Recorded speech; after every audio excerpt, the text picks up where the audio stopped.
You are listening to the Pleasant Spirit Podcast with your host, licensed massage therapist, Kyle Pleasant. Here, we will be discussing topics on health and wellness, as well as self-improvement, and his experiences as a legally blind massage therapist. And now, here's your host, Kyle.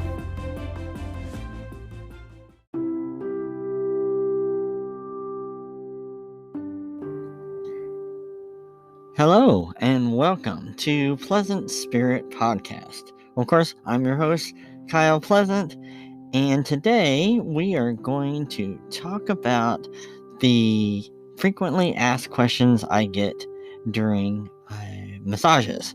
Most of the time people are a little bit nervous about getting a massage, especially if they haven't had a massage before.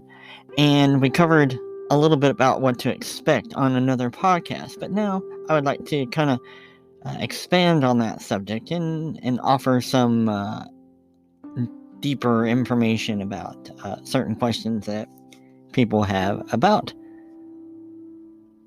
what happens when they get a massage. So the first question that most people ask is it okay to talk during massage?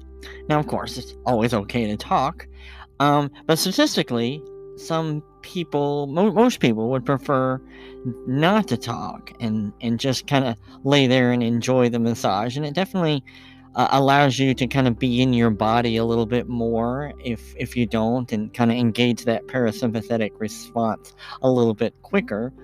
But of course, as always, some people are nervous, or some people just like to talk, and that's perfectly okay. Of course, we're also trained to kind of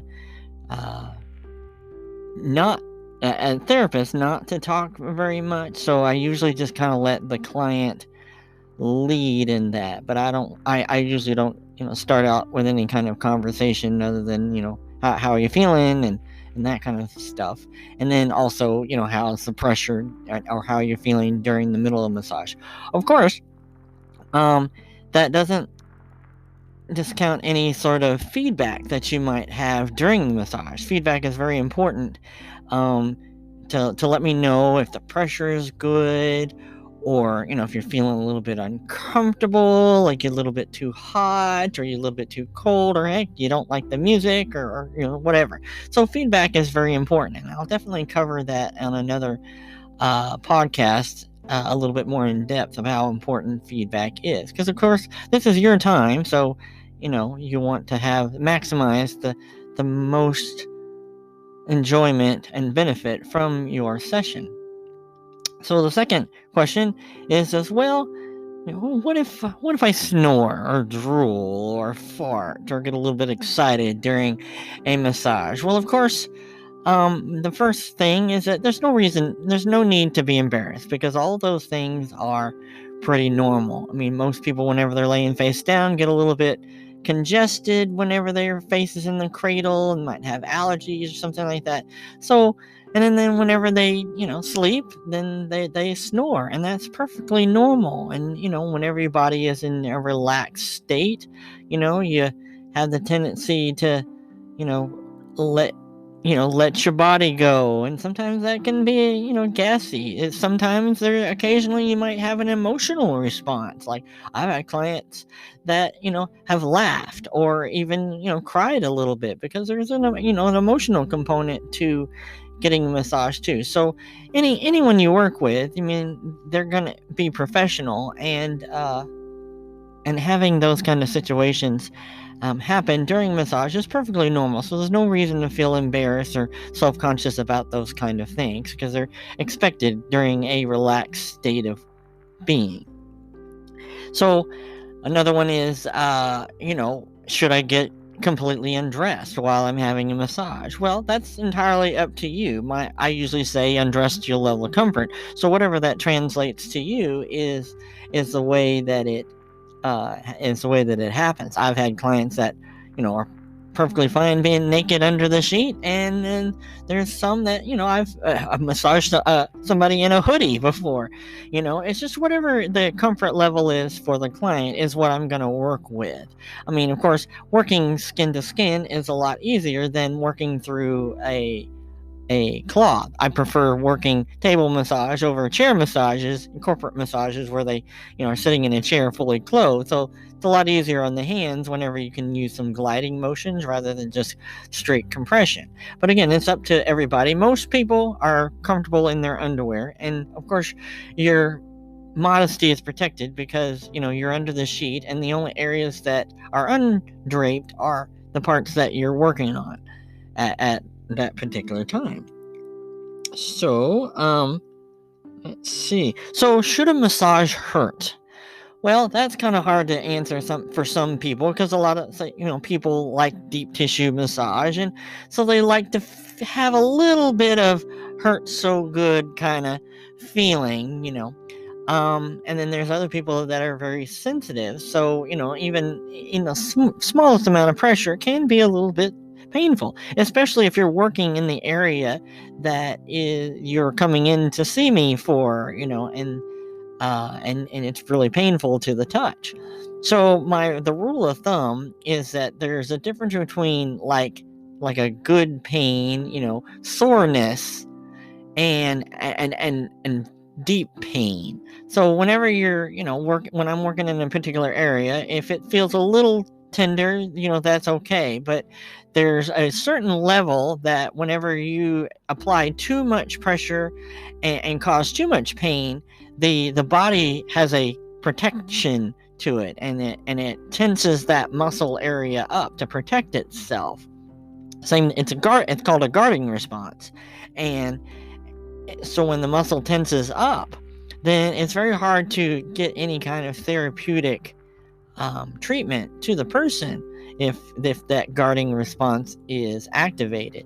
So I try to check in with the client to see how the pressure is, and you can kind of tell by some of the noises. If they're going ow ow ow, that hurts, well, obviously then there's too much pressure there or whatever. But I try to check in, and I'm kind of cognizant as to how much pressure to really apply. But definitely, again, that's where feedback comes into play. And so the last question that sometimes get is it okay to offer a tip? Well, for me, I graciously accept tips, but it's definitely not required. It's the same, for like if you're getting your hair cut, or if you're going to a restaurant or whatever. The custom, at least in the United States, is to go ahead and tip. Usually 15% is about the standard, but again, not required. But I like to joke with the client and say that tipping is not required, but your tip could be your return. So that's a good tip for tipping. So is to have you return.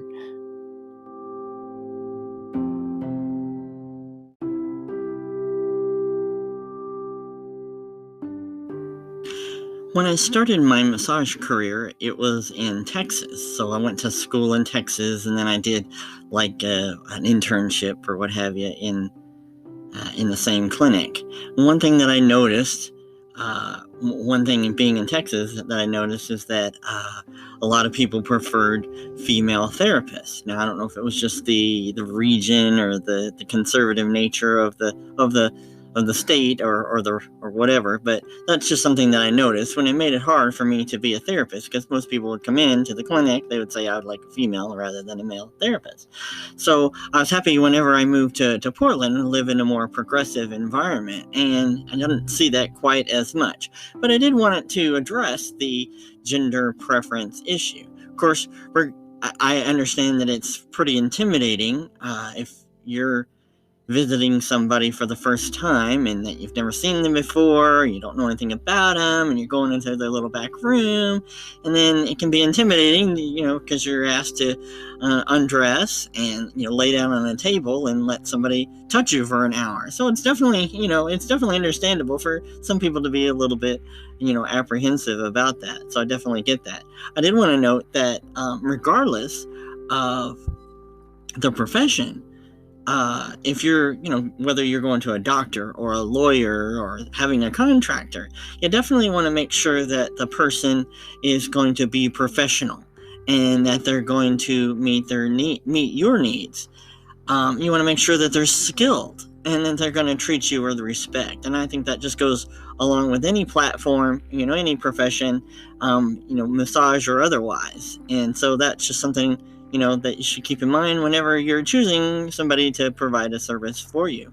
I can say that for myself, that I've been in the massage profession for over 7 years, and I've saw, a lot of people, over 1,500 people, I think, by now. And I have, some skills in that professionalism.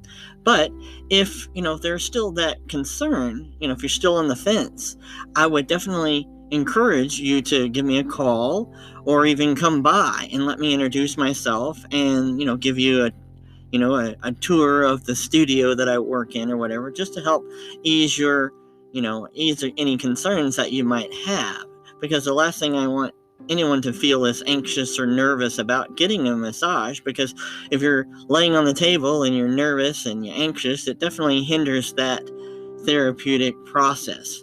And of course, if you still prefer a female therapist, after all that, well, my wife will end up being a massage therapist soon, getting her license, and she'll come on staff with me, so you'll definitely have that as an option.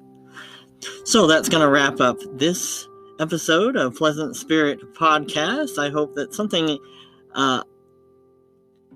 spoke to you today, and of course, definitely subscribe or leave a review. And we have that newsletter that gives you kind of a weekly inspirational message for the next couple of months or what have you. So just check in, and we'll see you next time. Until then, be well.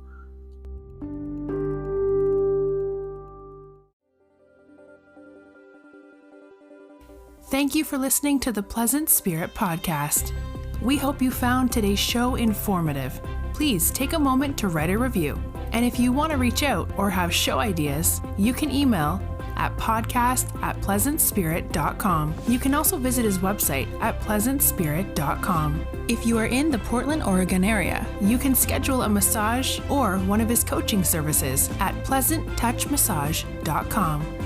See you next time, and always be well.